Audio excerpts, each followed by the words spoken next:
Welcome back to another episode of Let Me Drive. Let's get started. Let's jump right into things here. So, a couple of weeks ago, I shared that GM is reintroducing the Chevy Bolt. For the uninitiated, the Chevy Bolt is an iconic, tiny entry level-ish EV, meaning it's cheaper than most of the EVs on the market. And it had a good following. It had some good numbers, and it was a nice basic EV, which there aren't really too many of in the market. Anyway, it's had a successful run and honestly was pretty good for what it was and what it was trying to deliver. It sounds like it's being reintroduced specifically for 2027, but that's not all. GM's also said that there's going to be a family of low cost EVs coming out along with the Bolt. So uh, Bolt aside, this is great for the average consumer. Almost every average driver would probably be better off in an EV if pricing was relatively equal to internal combustion engines. But so far, EVs have been significantly more expensive than their ICE counterparts if you don't consider the subsidies that have been in the market up until very recently. So if GM truly delivers on their word, they could, in my opinion, snap up a decent chunk of the market share as the market continues to force EV pricing downwards. I think all the larger high volume manufacturers need to kind of take note here because some are falling, it feels like some are falling behind in this capacity. And again, EVs just kind of make sense for most drivers. Like most drivers don't necessarily care about whether their car's internal combustion engine or EV. They're probably not towing, they're probably not going long distances on one, tank or charge, if you will. So it probably makes sense for, 90+% of the average car buyers. And so I think this part of the market, so the less expensive EVs, has largely gone underserved here. So I think there's a really big value for something like I don't know, hypothetically, an EV, pure EV Corolla, or better yet, like bring back the Tercel name and get something that's an inexpensive EV from any of the large manufacturers and start to serve a bit of an underserved market in that space. I think we're getting past the point where it was really important to do R&D on the EV world, and most manufacturers have a decent platform out in some way, shape, or form, and so modifying that or changing that in a way where it's consumable at a lower price point is starting to make sense economically. And so again, you think of the equivalent Corolla or a Nissan Versa style size, or a Hyundai Accent. I think a good chunk of the market could really want and buy an affordable, easily maintainable EV that gets them from A to B. They're simpler. That you got to do less things at the shop, and like most people don't want to deal with that stuff, and so you get to a point where you make it a valuable proposition, and you're gonna get more sales, and the EV market's gonna shift significantly. We're not having as many infrastructure problems or charging network problems as we did 5 years ago, or whatever the case was.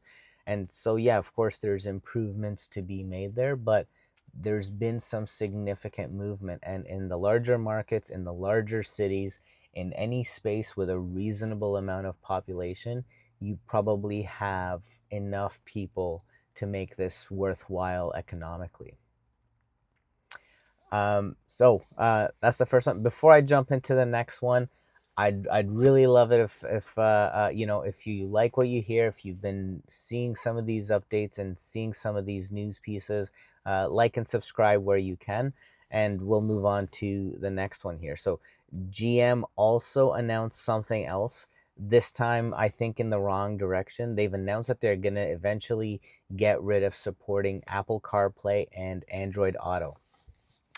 I I I have a tough time with this type of thing. I'm probably lean a little more technical and technical savvy, but there's something so good about the ease of use with some of those platforms, and just the majority of people have uh, the, almost everyone has an Apple or an Android phone, and so I just don't get these moves, and it feels like it's going backwards a little bit if I'm thinking about it. And so GM, though, has cited a few reasons for this. So one, they feel that they can build a better integration and more unified experience for the driver, or for the user of the software alongside with their car. They're building it on their own, and so, or at least it's going to be integrated with their own vehicle. So it's not, integrating Apple's product or Android's product into their vehicles. It's building their own thing that's purpose built for GM, and so they feel that they can do a more effective job than the other two providers have been doing. They also cite that there's safety and distraction concerns with the existing products. So they're saying that sometimes I think everyone's experienced this in some way, shape, or form, but smartphone mirroring, or dropped connections, or poor stability of the technology talking together sometimes is a bit of a distraction when you're driving, and the CarPlay freezes up, or whatever the case is, and they feel that they can build a better solution, or at least have less issues when it comes to technology. Um, then they also say that they can, well, I don't know if they say this part, but I think this is natural to assume, they're going to have more control over the data, more control over the software, and probably eventually more control over the monetization aspect of such a solution. And so I think this is the biggie. Like, you think of what other manufacturers are doing, and they're putting all kinds of weird solutions behind paywalls, like heated seats as behind a paywall. You have to subscribe to get heated seats, or extra blip of horsepower in some instances. I think it's a matter of time before something like this gets that subscription model as well, and which I think is not good for the average consumer, obviously. Um, they also want to remove dependency from these third parties, so avoiding any licensing and kind of the dependency on Apple or Android. And I think this is a fair one. They're not cheap, and so you're also relying on a technology that's not yours, and so you have to make it work with your car. But it's not something that you built, so you don't necessarily control every aspect about it. And so, from my perspective, I don't really see a solution where a GM native product getting built does a better job of supporting phones more than the manufacturers that build the phones and build the software. And so, there's a lot of moving parts here. Sorry, it started raining. I hope you can hear me okay. But um, anyway, whatever. So. Um, I think the I think we see a couple of scenarios in the market. So, for example, we know that Tesla builds a pretty good software for their cars, but they've had how many years of practice making sure that that software is good, right? We see a lot more scenarios where this software is, I don't want to call it a failure, but it's just not as effective. It's laggy, it's not intuitive, it's not any of these things. And why? Because they're not software builders. That's not their specialty. They are car builders that are trying to build software, or trying to get a solution that gets put into the car. Whereas Apple and Android have had over a decade of now building those types of solutions, and now you're getting to a point where you're playing from behind. And uh, I just have a tough time envisioning a scenario where that solution is going to be better in the next couple of years than the existing Apple or Android technology. Anyway, time will tell. We'll see how it plays out, but I think that's a big one that's going to affect everyone, because how many people at this point don't use CarPlay or Android Auto? It's everyone's one of their most important things in their life is their phone, and as they drive, it's almost always connected to their car. And so I'm having a tough time seeing a better outcome for the average consumer. So next we have so BMW recently introduced the iX3, which is like a small, cutesy SUV. They're calling it an SAV, so sports activity vehicle. And so BMW stated that at least in Europe, this is a fairly new model, obviously. At least in Europe, the demand is outperforming the supply at a pace that they didn't that caught them by surprise. And so it was just recently introduced that it's going to be in the US market. So numbers are TBD, but it's going to be about 60K for a range of approximately 400 miles, is what they expected is going to be. But um, I think I'm for one, I'm happy that a new EV offering is seemingly doing well. It's not necessarily my cup of tea, but um, manufacturers designing new things that people want and are willing to buy, and are willing to spend good money on, is a good thing for the car market, and ultimately leads us to a path of getting a better product. So I think this is a real cool thing.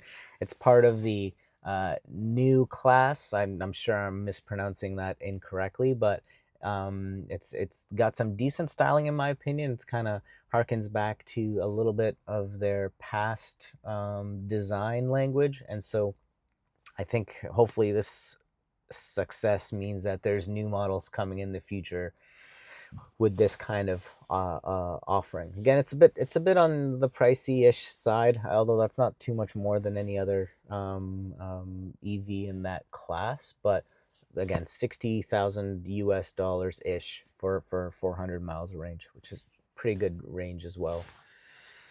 Um, Next, this one's closer to me, but there's a new Toyota FJ Land Cruiser coming out. So this is scheduled to launch in mid 2026. I personally love the FJs. I think so. They launched in the 50s as this like rugged, boxy, uh, diesel and gasoline powered thing that was made to tackle all kinds of terrain. So they weren't exceptionally fast. They were very boxy and 90-degree angles everywhere. So they weren't efficient either, but they were made to be these kind of like mini tanks that just go and go. They didn't have a lot of horsepower. The things they did exceptionally well were last and drive in messy terrain. So in a lot of places in like South America, for example, they're used as work vehicles where they go up mountains and on banana farms and stuff like that, and coffee beans and all this sort of stuff. They'll go up and down mountains as regular work cars even to this day. And so this is, I don't know, 50 years after the latest models. I think that the first line of them stopped getting made in uh 82, 83, somewhere in that ballpark. And so but they're all still doing like heavy work around the world. And so I think it's cool that they're bringing this out. Anyway, after that first model, they that when it went to the 80s, that eventually turned into a second model, which they kind of like brought back and tried to design it similar but a little more modern, and that was the FJ Cruiser that went from 2007 to 2022 globally, but in the US and North America markets, it stopped in 2014, 2015, something like that. Those were pretty cool as well. They had like a really cool shape. They were a little bit quirky. They had like three wipers in the front, and the back doors opened in the opposite direction. But they lasted as well, and for a while they were doing well. They were kind of maintaining their pricing, and they lasted forever, and they were pretty rugged as well, but a little bit more modern and a little bit more softer in terms of their shape and their styling. So that went to let's call it, since I'm in North America, let's call it the 2014, and they kind of look like these Tonka trucks. And people were upgrading them and kind of keeping them running for a while. So anyway, that brings us to this third installment, which is going to be, I believe, called the Land Cruiser FJ. It's kind of like a mini or baby version of the originals. and it still has some similarities in the design. So that hopefully gives an indication a little bit as to its capabilities and what we can kind of expect as consumers. It's still determined. It's still to be determined if it's coming to North America. Holding out some hope there, but it sounds like that's a bit of a long shot at this point. But who knows? Maybe with enough market interest that they can make it work. If you're still here, subscribe. We got one more thing to talk about, but if you're still here and you're enjoying this type of content, please subscribe, hit the notification bell. I'm looking to compile and talk about car news on approximately a weekly basis. It's just stuff I like to talk about, and hopefully you as the audience like to hear it. So, last one. As companies build new cars like the Land Cruiser FJ, naturally other cars will die off. So there's a massive list here. So I'm just going to kind of read them off here. So the Acura TLX is going away after a 10-year run. The Audi A7 and S7 will be done in 2026, which is kind of too bad. They were pretty to look at. I don't have too much experience with them, so I'm not sure about their affordability or longevity or any of those things. But they were a cool looking car. The A4 name is likely going to be sunsetted, but transitioned. Not sorry, the name isn't going to be sunsetted, but the type of car it represents is going to be sunsetted. So the A4 is going to be turned into an EV platform, while the A5 name takes over the gas model. The BMW X4 is done after 11 years. The BMW 8 Series, including the M8, is going to be gone. The BMW XM, the Cadillac XT4, XT6 are both going to be gone. The gas-powered Chevy Blazer is gone. The electric Genesis G80 is going to be gone, though the gas power is sticking around. The Infiniti QX50, the QX55 are gone. The Kia Soul is gone. The Mercedes EQB, Mercedes GLC Coupe, Mercedes GLE Coupe also gone. And Nissan, after eliminating the Maxima not too long ago, Nissan is also getting rid of the Altima after a 22-year run. Next, the Nissan Ariya. I honestly don't think I've seen any of these on the road, but that's done too. I don't even know how long they were out. Maybe a couple of years, but anyway, they're gone. The Nissan Versa is also gone. And interestingly, I think this is kind of a bit of a suspect decision, but the Porsche 718 Boxster will probably end as a gas-powered car.